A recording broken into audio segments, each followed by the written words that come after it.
before we get started.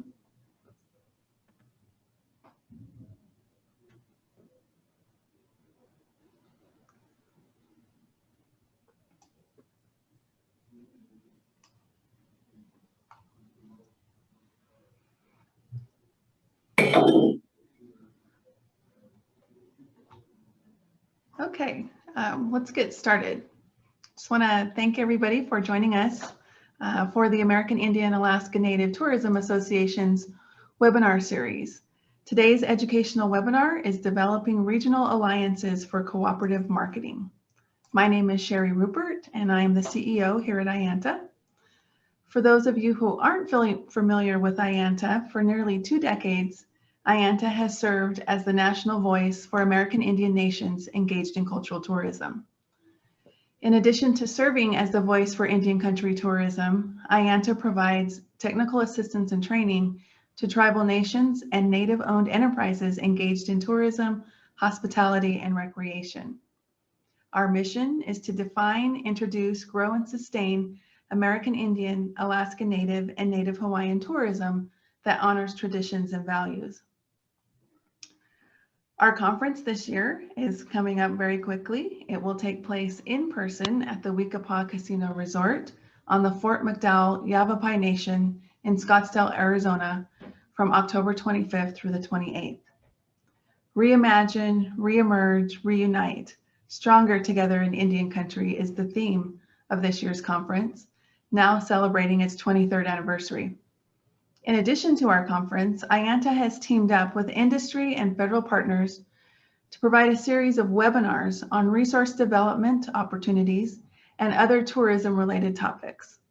Most webinars are designed to equip organizations with the information needed to find and apply for funding opportunities that support cultural heritage tourism development.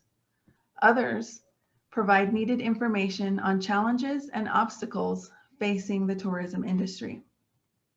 And as we all look forward to a renewed future, IANTA has rolled out an interactive new town hall series hosted by our IANTA board president, Mr. Emerson Vio, and me. We've begun to unveil our major initiatives for the coming year, and we would like to hear from you.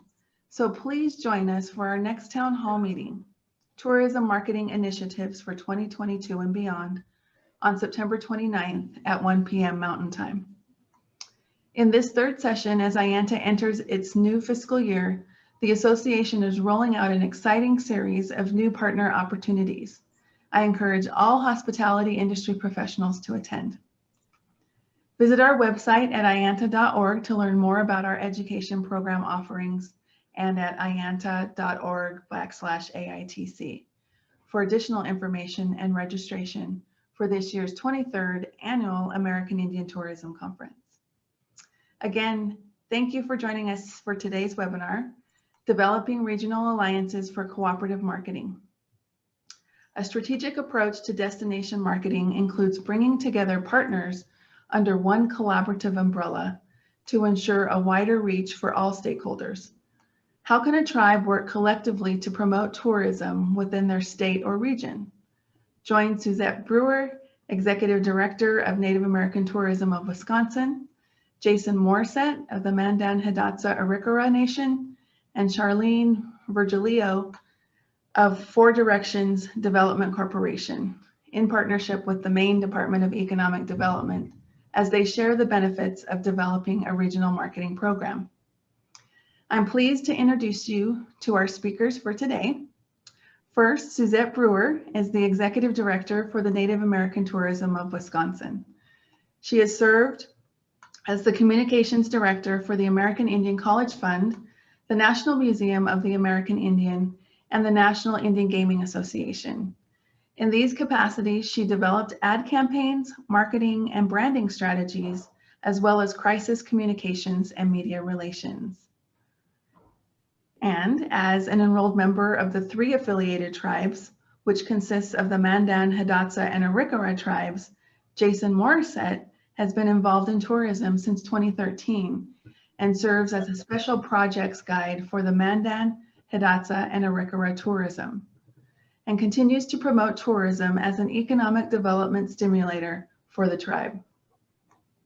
His community service efforts include serving as a board member for the North Dakota Native Tourism Alliance, a member of the American Legion Young Hawk Bear Post 253, a board member of the Newtown, North Dakota Chamber of Commerce, and he sits on the steering committee for the upcoming Interpretive Center of the Mandan Hidatsa Arikara.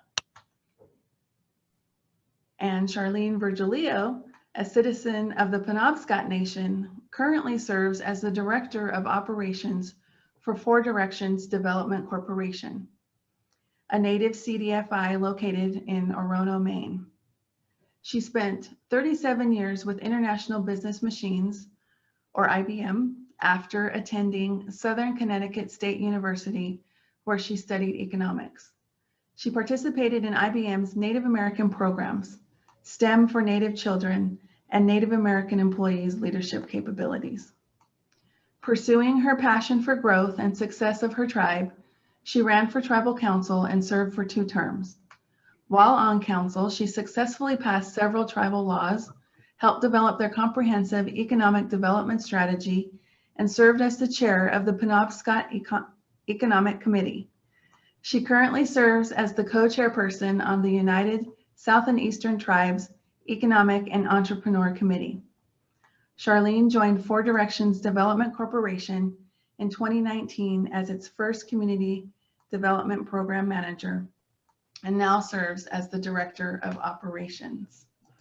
So I'm going to turn it over to Ms. Suzette Brewer. Good morning, everybody. Thank you so much for having me. I really do appreciate IANTA and all of the stakeholders for inviting me this morning, because I absolutely do believe in the power of togetherness in terms of marketing for tribes as a group in the region. So I'm just going to begin. Native American Tourism of Wisconsin is an intertribal consortium that was launched in 1994 by the Great Lakes Intertribal Council. The mission of NATOW is to promote tourism featuring Native American heritage and culture.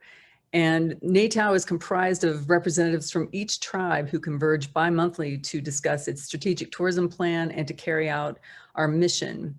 NATOW has grown significantly over the last few years and has become a recognized force in the state of Wisconsin at gatherings, festivals, and events. And all our events and efforts are coordinated by myself and our executive board and the people who we rely on as partners throughout the state. I have to say that, working in this capacity has been one of the honors of my life, because the tribes in Wisconsin really do recognize the power of unity in terms of trying to promote tourism, which, as we all know, is one of the biggest industries in Indian country.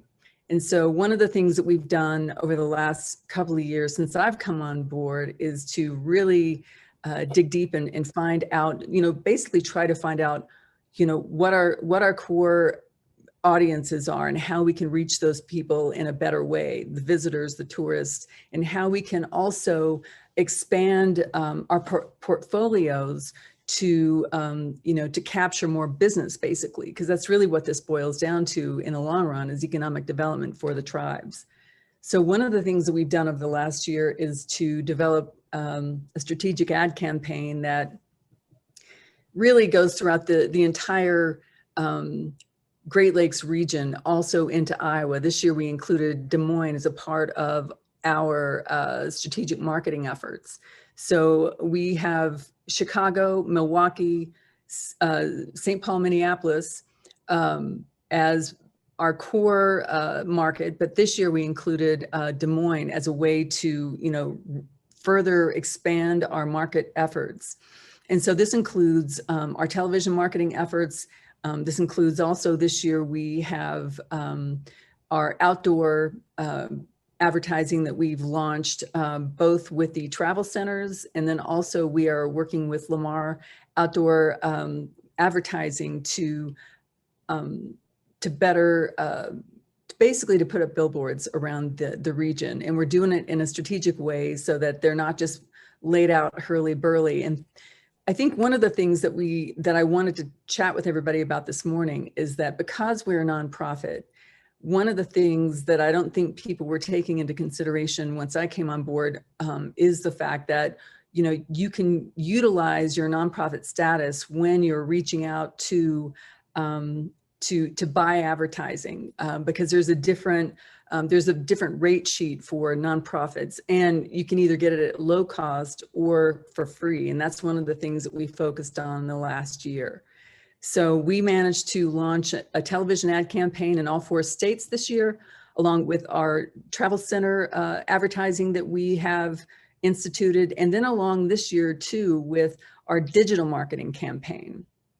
And we have essentially used our limited resources to their maximum capacity because we know that it benefits everybody. It's not just, you know, one tribe over another, you know, getting the marketing dollars here. That is, I would say, the greatest thing about, you know, our marketing efforts is to, you know, our combined resources really do promote all of the tribes in one unified strategy. We have what I call and have been calling an all for one and one for all strategy with our marketing. And that has really paid off in spades in terms of how much reach we've been able to get with our marketing. And one of the things that I can tell you, I don't have the numbers from this year just yet, but I do know from last year when we launched our ad campaign, it was basically to promote outdoor recreation because all of the hotels and casinos were shut down, as you probably all know and remember.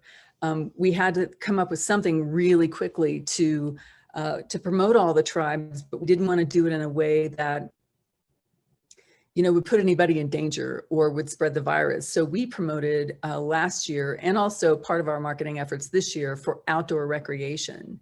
So I also asked the state when our campaigns concluded last summer to send me all of the traffic counts for the year from the time that we started running our ad campaign. And as it turns out, the traffic exploded over the borders from Illinois and from Minnesota into Wisconsin for people looking to get outside, to go kayaking, hiking, to go, you know, get on their boats or to go camping. I mean, it didn't really matter.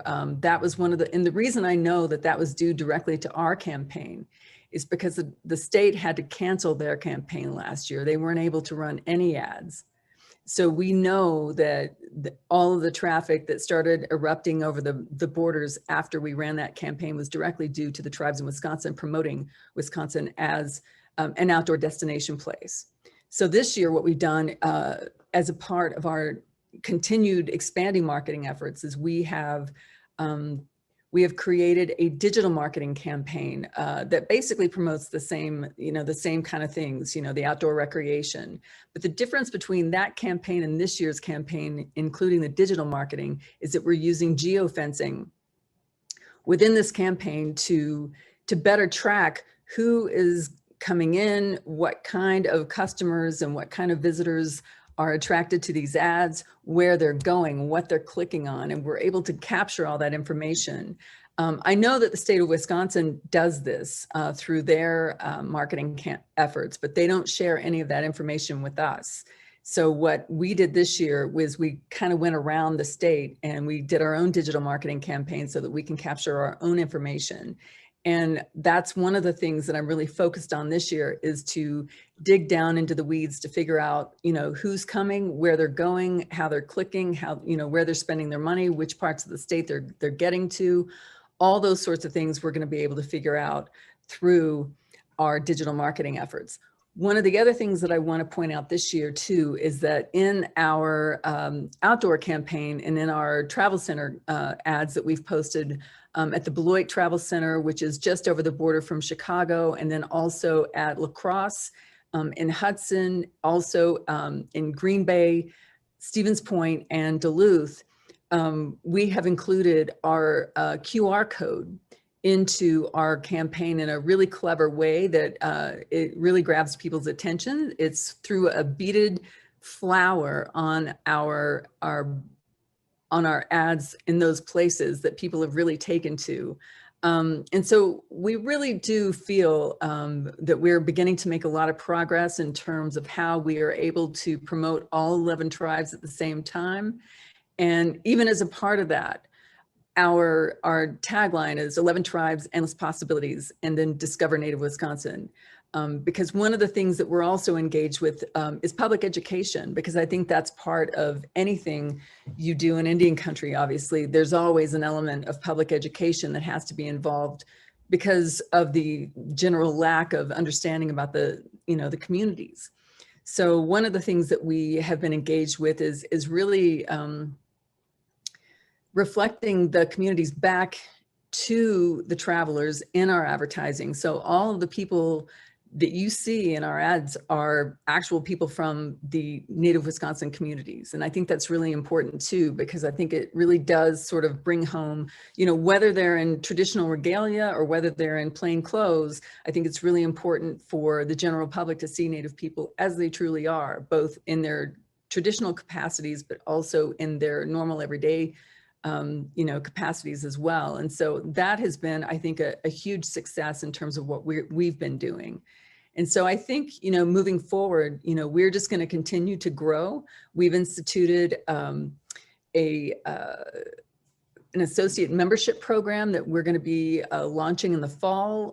We're going to be hosting our own regional conference online later this year. We are going to start our own merchandising line, and all the profits that we get from these efforts will be turned right back into the programs, the advertising, and all of the efforts that we're doing in Wisconsin to promote all 11 tribes. And I have to say, it's been a really fantastic experience working with them, because they really do understand and are really engaged in promoting the tribes as a whole. And I think it's really been a very collaborative effort with the tribes, and with my board. It's been fantastic working with them, because we really all do move in unison. We don't, we really try to include and make it as even as possible across the board in terms of our marketing efforts. And so one of the things that we are also hopeful in the future is that, we hope by combining our efforts and by joining IANTA, for example, that was one of the things that we did last year. We joined as a group rather than, the tribes, joining individually. We made a collective decision to, join IANTA as a group, because we feel that that's, it's an important resource that, all the tribes could benefit from in terms of, as Sherry mentioned, the technical assistance, the grants, just the general efforts by IANTA to help all the tribes, reach their goals in terms of their own marketing and tourism efforts. And so that was something else that we did over the past year, we do everything as a group. So if one tribe does a certain thing, then all the tribes, we make sure that all the tribes are aware of it, and we give them the option whether to join whatever initiative that we're working on at the time, or decline, either way. But generally they don't decline. I think in general, everyone really does have, I think, a very, again, unified strategy in terms of how we have approached our marketing over the last year and a half. Right now, we're also working on our new website. That has turned into a major project, as websites tend to do. But we hope on the other end of it, it will be a much more user-friendly website that will, have a better and more expansive offering for our visitors to be able to take advantage of all the things that the tribes are doing right now. There's so many things going on in Wisconsin, in the tribal communities, in terms of, as we talked about, outdoor recreation, the traditional hotel casino bucket. And then we also we've included agricultural tourism in our new marketing efforts for next year. We're also going to be doing scenic drives. That's one of the things that we're including in our website when it gets launched later this summer. We have really, turned the entire state upside down, trying to basically track and promote all the things that the tribes are doing right now, whether it's agricultural tourism, traditional tourism, outdoor recreation, arts and crafts, scenic byways, all those things. And now we are also including native sports as a part of our tourism efforts, because the Ho-Chunk has one of the largest native basketball tournaments in the country. So we're going to be promoting that as well, because we feel like more is more. The more we can do to promote the things that the tribes have to offer, the more people will be induced to come to the communities and open their wallets and continue supporting these tribal economies. And that really is the goal at the end of the day, in terms of everything we do, is how is whatever we're going to do, how is that going to help the tribes? How is that going to help them with their tourism, with their economic development? And also, I think one of the offshoots out of this whole thing is that it's also, I think, inspiring tribal members to come up with ways to start their own businesses that may not be owned by the tribes, but like, for example, we have the Makuden Kayaking Company up at Red Cliff. That has turned into a major destination for people in the Duluth area in northern Minnesota, is Lake Superior, and it's kayaking. And so we have tribal members now who are involved in, hiking companies. We have Copper Crow Distillery. And so we don't look at it as we're only promoting, the things that the tribes own. We also are making a concerted effort to promote all tribal owned businesses in relation to tourism and native arts and crafts. And so we are very, I think, we're very determined to make sure that, not just the tribal owned properties, but also the businesses, the tourism related businesses and the food related businesses and the gift shop related businesses that are owned by the tribal members are also given their fair share of the promotion that we do. And so it's a massive task, but it's one that, it has been a pure joy to work on. It's a lot of work, but I think it's something that we really do. We're really starting to see the benefits. So I think that's it for me. But I just want to say how much I appreciate this opportunity this morning, and thanks to all of you for attending. And I hope some of the things that we're doing, will inspire all of you to work within your own states and your own regions to develop your own efforts, because there is strength in numbers. And I think that's really sort of the key here. Thank you so much. Thank you, Suzette. We appreciate your time. I hope you'll hold on for the rest of the presentation or the webinar, so that way we can have some questions from the audience. I see a question in the question and answer box here, and if you have questions along the way, please go ahead and start putting those into the question and answer box, and we'll be answering those toward the end of the webinar today. And we're going to now turn it over to Mr. Jason Morsette with the Mandan Hidatsa Arikara Nation. Yeah, good morning. Can you all hear me? We can hear you. Okay. Well, just wanted to kind of give you guys some greetings here and just let you know what we're doing up to here in on the Great Plains region. Our mission statement that we have here at the Mandan Hidatsa Arikara Tourism is that we are dedicated to protect, preserve, and educate the world about the living culture, history, and environment. Tourism will create economic opportunities that will promote tribal tourism and to sustain the cultural identity for the MHA people. Maximum quality service, being responsible, accountable, and respectful and caring while incorporating the traditional values of our elders and ancestors. This will be accomplished through education and training to encourage the understanding of the cultural identity of the Mandan Hidatsa Arikara Nation. I got into this tourism business, and this has been in operation for quite some number of years before I started in 2013. Through like any other tribe, there's been a lot of what would you call it, political influence that has been established, the new chairmen, the appointed positions.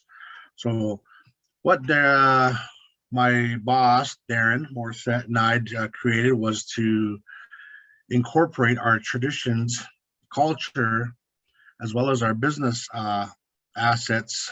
He has the business degrees, and I have the culture and traditional knowledge of everything. So what we did was we incorporated both in order to create a sustainable tourism.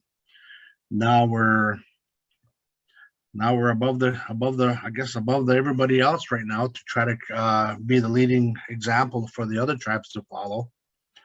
We've created a North Dakota Native Tourism Alliance, which is being established right now. Darren is the president right now, and I am just a volunteer member for right now, and have been sitting on that board, and as we're the founding fathers of North Dakota Native Tourism Alliance.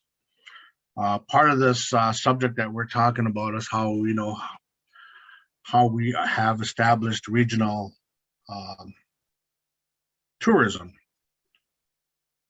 Me, I'm well versed with a lot of the tribal cultures within the state, and I have a lot of relatives pretty much on every reservation in North Dakota. So I reached out and got a hold of a few other people that would be well versed with their culture and their degree business and stuff like that they're doing, and I got them all together at one table and created the North Dakota Tribes Tourism Alliance, so that way they have an opportunity to see exactly what tourism can pretty much enhance their tribal economics there. So our main goal was to create, I guess, the tourism within each reservation by stimulating the economy with our culture. And we all come from different tribes. Everything is different. Finding new ways to promote their reservation ways along some of the highways, along some of the different areas of interest that a lot of people are driving by and not stopping. So we're just trying to do what we can to get the people to stop on the reservations other than the casinos. So what we'd established a while ago was the interpretive center for the MHA Nation, and this person, her name is Delphine Baker, that helped out with these. She was paying attention to some of the things that we were doing here, and she went and took the interpretive center and got it established. So that's another piece of history that we're being able to promote. And then along the side with the COVID stuff that we've done here was we've looked past the COVID situations and started doing the research on ourselves about the people staying indoors and the people wanting to get out. So we started promoting more of our outdoor activities, the more of the fitness. We teamed up with fitness and recreation departments, started doing more outdoor activities for the tourists, and started creating more things for people to do along the river. So we started utilizing our river more, so that this year we have numerous boating activities. Fishing has been key part of our tourism. Also, we're starting to promote the hunting in this region.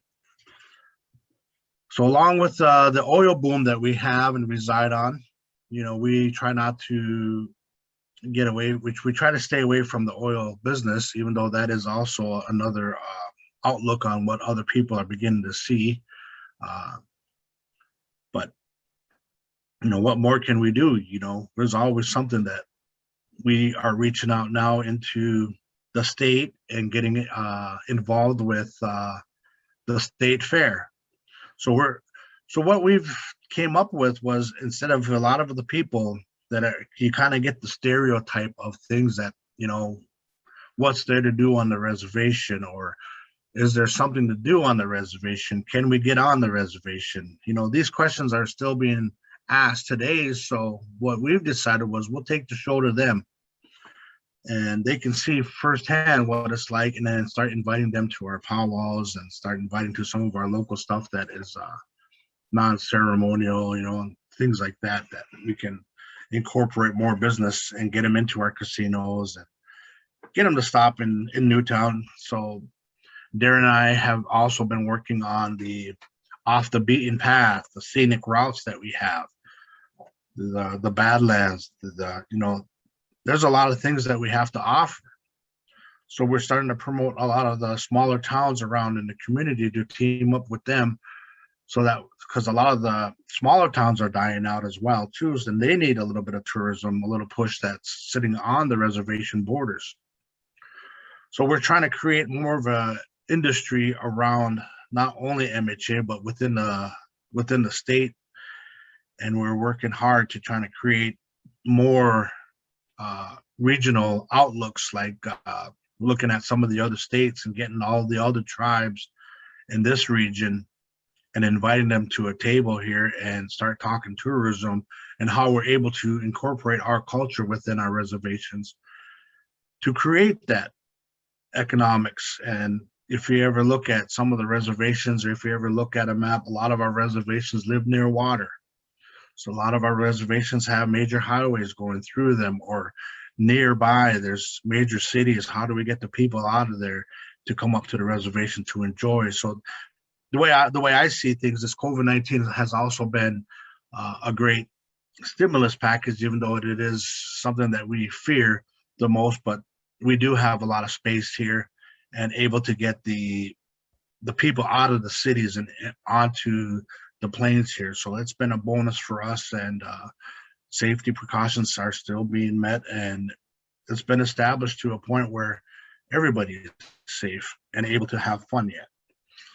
So that's kind of basically everything that I have, and I don't want to take up too much of your time. I know that, we encourage everybody that's sitting in the tourism field to really look inside their cultural selves, and start, realizing that there's a lot more to offer within our own reservations that we can offer, because that's what the world is looking for, is how do they, where are the Native Americans? Where are, can we see them?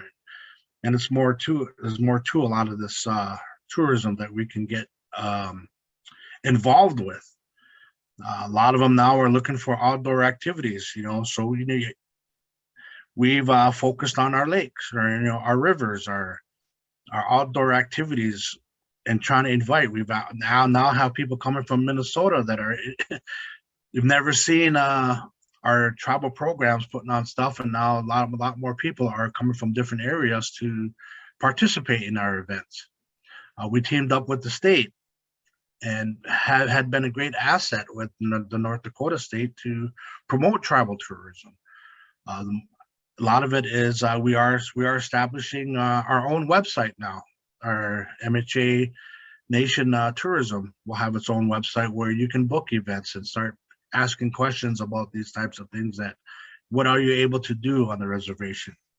I know a lot of the times we get a lot of different fingers pointed at you because we're getting our traditional values and our culture out there, but we can't be afraid to address the same situations of what the world is going through, such as the people that are being the children that are found now in the graves. Everybody's creating some sort of type of what would you call that, protesting stuff, functions that are helping out with the negativity that it's out there. But we also have a positive side that we have to look at in each thing that we're doing. If you look at Standing Rock, they did the No Dapple protest down there and creating a lot of tourism. So a lot of these organizations, they're just not beginning to see a lot of things that they can do to stimulate their own economy. They're just following some person and then, letting it go. And then you also have to look at your tribal icons within your state. What and who are the people that were part of the history. We have Sitting Bull up here. We have Bloody Knife. We have a lot of different tribal leaders that were, in the Battle of Little Bighorn with Custer. We have Lewis and Clark. We have to look at some of our history in order to get some of the tourism out there that we were able to establish. And then we also have to look at our tribal leaders within the past and the present today, and try to get more of an outlook for our people to understand who we are as a nation and as a people. So I just wanted to sum it up with that, and I hope you guys all have a good day. It's nice to see you all, and I'll let Sherry handle this nice little seminar. Thank you guys for the invite. And if there's any more questions, feel free to give me a call up here at the tribal office, and I'm willing to help out anywhere the best that I can. And if I can help out with anybody, any tribe, I'm all ears and I'm all down for it. Great. Thank you, Jason. We appreciate your time and hope that you'll stay on as well for some questions Yeah, I after will. Charlene's presentation. Okay, going to turn it over to you, Charlene, and I will be your slide advancer. Okay, thank you so much, Sherry. And I'm not sure if we have any questions or polls teed up, but if not, I'll just move right into the presentation, what I wanted to share with you. First of all, I want to thank you for inviting us. And it was so nice to hear what Suzette and Jason are doing, because we are just starting on our cultural tourism journey. And so right now I work for Four Directions Development Corporation, and I'm not sure how many cultural tourism initiatives started out of a native CDFI, but we are helping the tribes by providing some programs and resources to help them plan cultural tourism. So I'm not sure how many of you are familiar with CDFIs, but our mission is really to improve the social and economic conditions of the 4 Native American tribes in Maine. And I'll tell you who those are in a minute, but we really sponsor that promotion of social and economic condition improvement through education, investment in affordable housing, tribal business ventures, and Native entrepreneurship. So one of the things I usually get, we can go to the next chart, is most people don't know that we have tribes in Maine. So that was one of the questions I had for the group here, is how many of you knew there were tribes in Maine? But if you look at the state of Maine, the graphic to the left, you can see most of our tribes are located on the coast. Collectively, the Passamaquoddy, the Mi'kmaq, Maliseet, and Penobscot nations are all comprised in a Wabenaki Confederacy. So we are aligned through the Wabenaki Confederacy when you look back at history. But from the standpoint, you'll sometimes hear us referred to as the Wabenaki or the individual tribes themselves. But really, because we're on the East Coast, the first place that the sun rises, we are the people of the Dawnland. We have 8,700 enrolled members. And you can see in the middle of the traditional map of where our people were located, but you'll see we have a Holton band of Maliseet, and then we also have the Aroostook band of Mi'kmaq. Both of those have bands in Canada as well. Our tribes have a lot of natural resources and cultural resources, I'm sure no different than your own tribes. But collectively, our tribes own about 391,000 acres in Maine, and it's spread over the whole territory. But most of our people are located in rural areas, and Maine is a very large state. So for some of these rural areas, we span 3 counties. The economic conditions are not positive. We are not gaming tribes.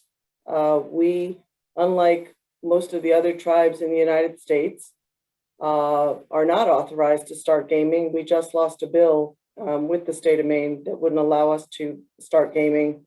But we have a Maine Implementation Act that really hampers a lot of the economic development activity for our tribes.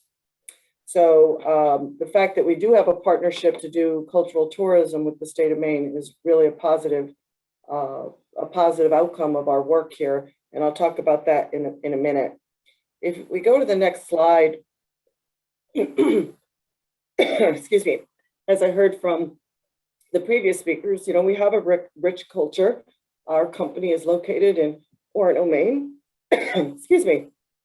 And Orono is actually named after our first chief from the Penobscot Nation.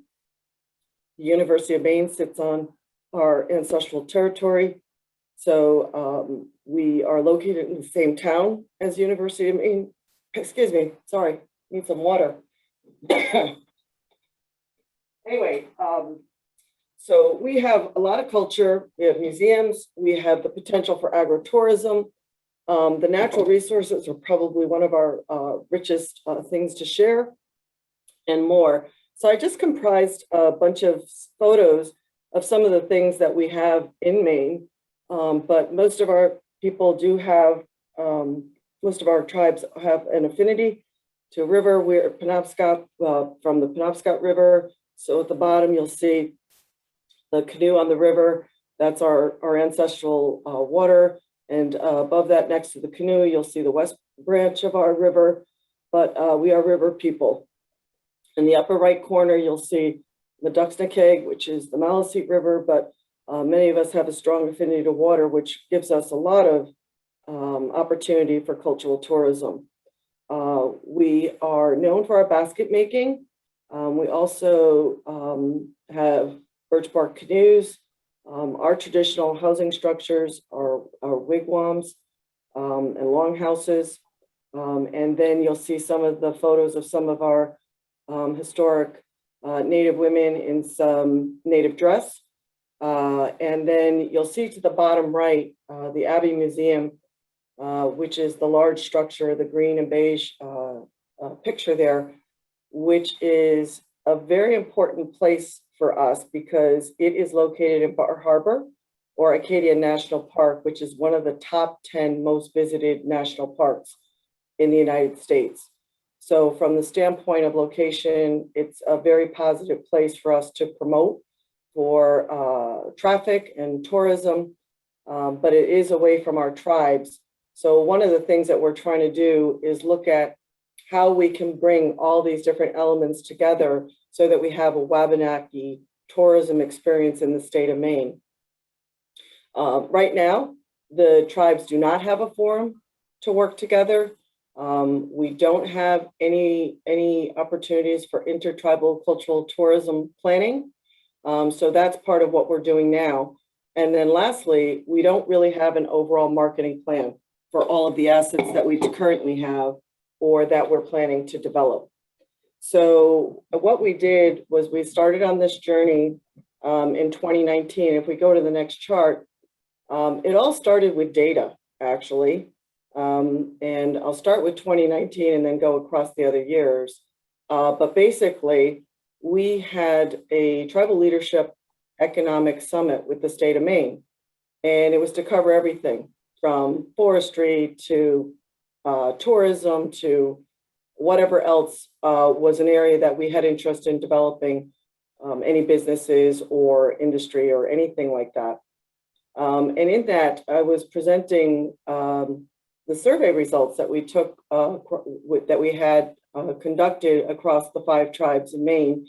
And I mentioned 4 tribes, but we have 5 communities because one tribe has 2 reservations.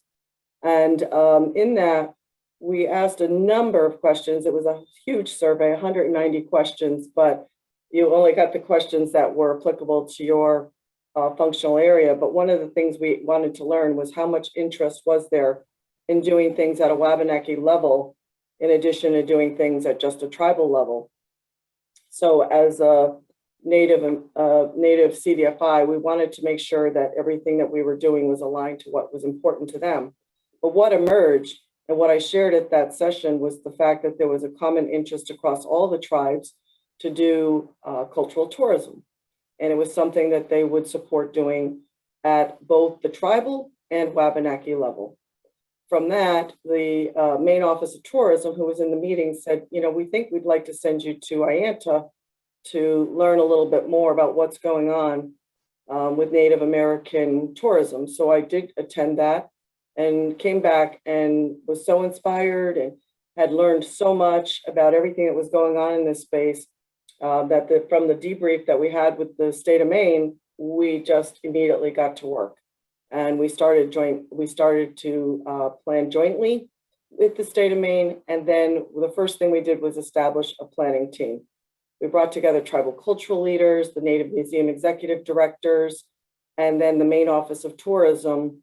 And we started beginning to think about what is it that we would want to do. So we had a kickoff, and then we had a visioning session. And decided that we would focus our efforts on getting an ANA grant to support the work that we wanted to do. And then, like everyone, we were adversely impacted by COVID. We didn't get the grant. So we thought it was a blessing in disguise because we were able to think about what it was that we wanted to do. And if we had gotten the grant, we would have probably been unable, we wouldn't have been able to do the work because of COVID.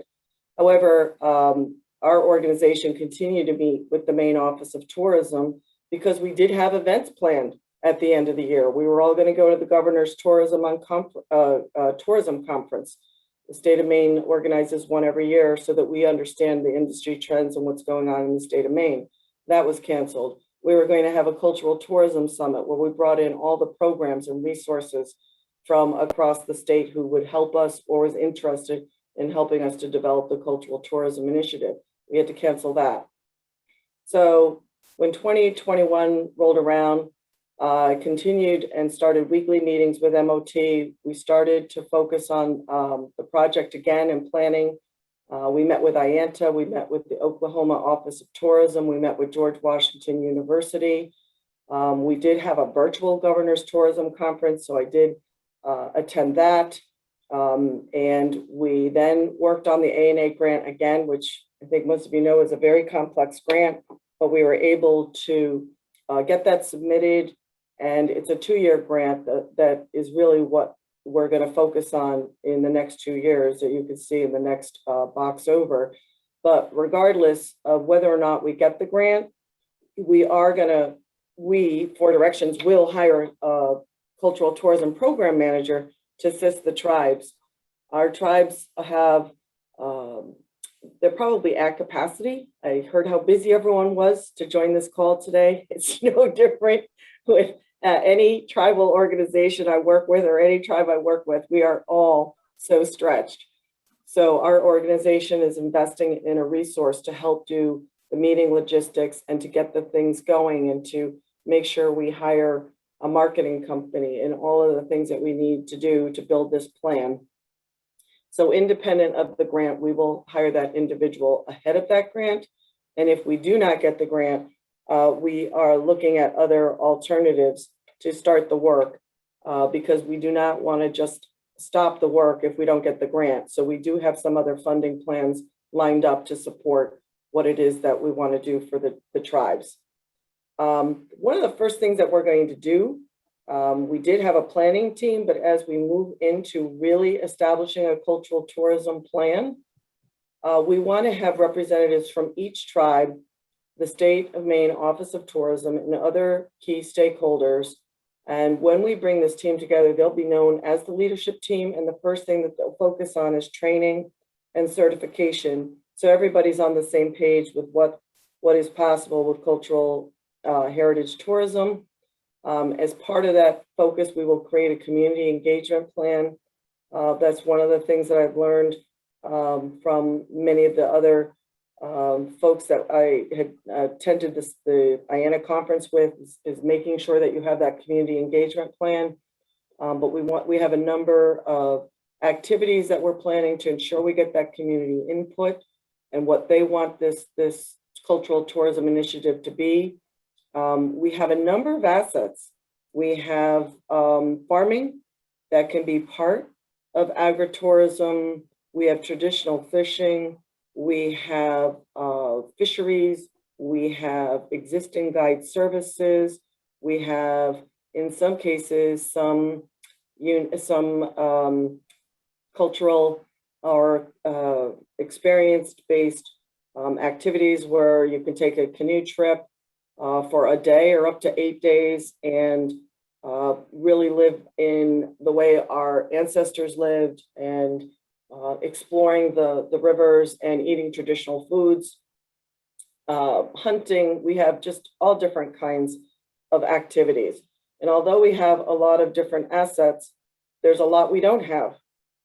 We don't have a lot of hotels. We don't have a lot of restaurants. We don't have enough guides to do the work that we need to do.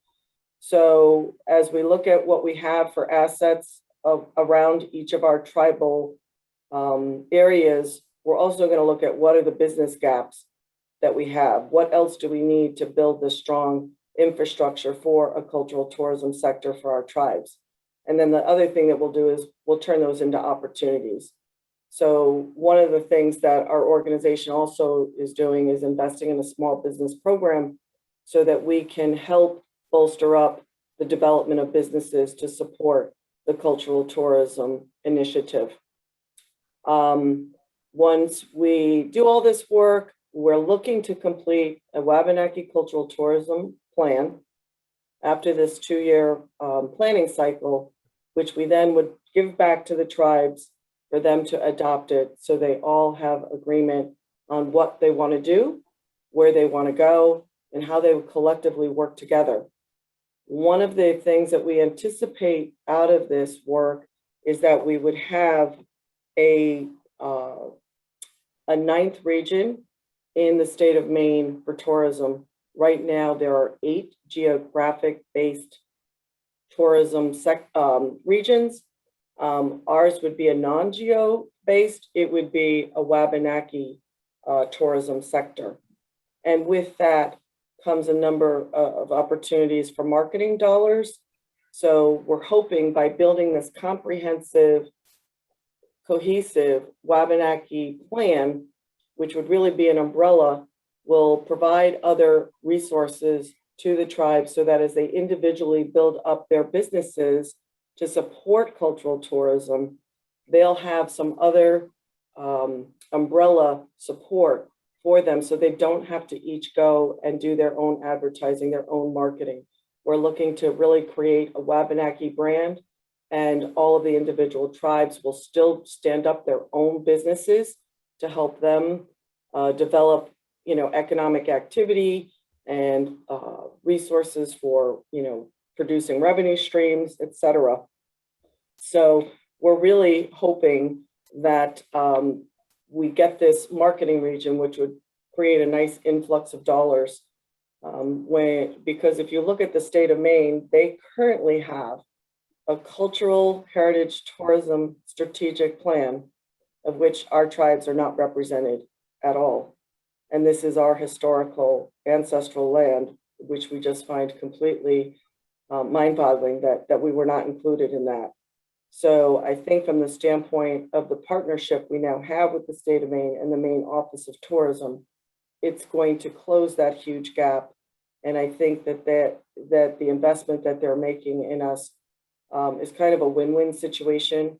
Because our tribes are located in rural areas, it will help us to enable some economic activity that would also benefit those rural areas, because we really want to lift up each individual tribe, the Wabenaki as a whole, and also some of our local regions that we live in. So we're starting the journey, and I wanted to share with you what we're doing. And I hope you understand that the importance of these partnerships has gotten us to where we are to be at this point. And as we move forward, these partnerships are going to continue to be important. And we think this approach that we are undertaking is really going to produce the best results for our tribes so that they can focus on developing their individual businesses while we build this umbrella plan over it. So that's what I wanted to share with you today. And I thank you. Waliwani.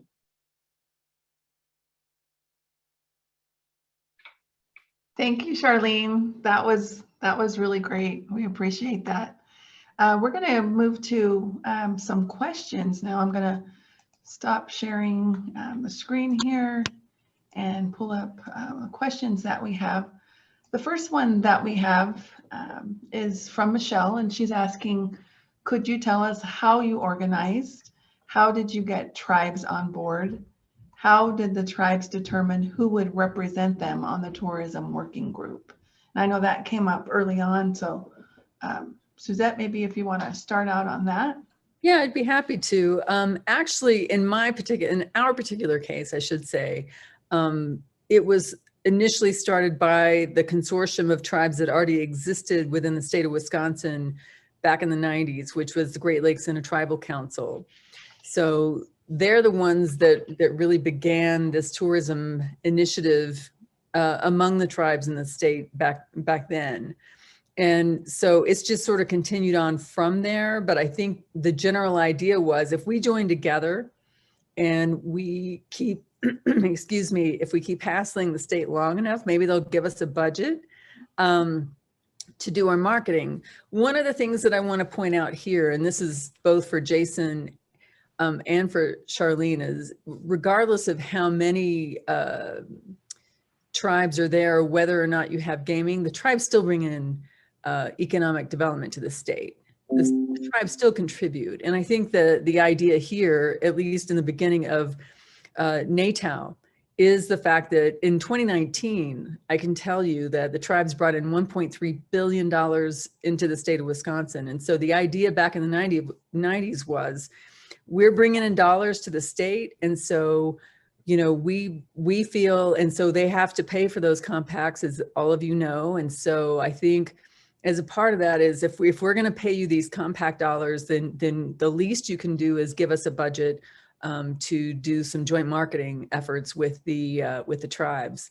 So to answer your question, it was really established by the tribal leadership in Wisconsin back in the 90s. But you know, the way it works is either the tribal chairman or the tribal council appoints someone who, because this is all volunteer, so they appoint a board member, you know, so all 11 tribes are represented. We have 11 board members and 11 alternates, just in case, you know, they can't be there for whatever reason, they still have representation. Again, some of those are appointed by the tribal chairman, some are appointed by the council, some are appointed by their business councils or their marketing. It just depends on the tribe really in terms of, you know, who they want to represent them at NATOW. And then we all gather together, you know, once every other month to go through our strategic marketing plan and go through like whatever initiatives we have going on in that particular season. But really, I think, you know, I got a call from Wyoming not too long ago. They are looking to do a similar model there, and they were asking for information from us in terms of how we do it. So I think, you know, I think, Charlene, you're really on the right track. I mean, in terms of, you know, how you're putting your stuff together and how you're really giving this some thought and you've got it lined out in a multi-year strategy.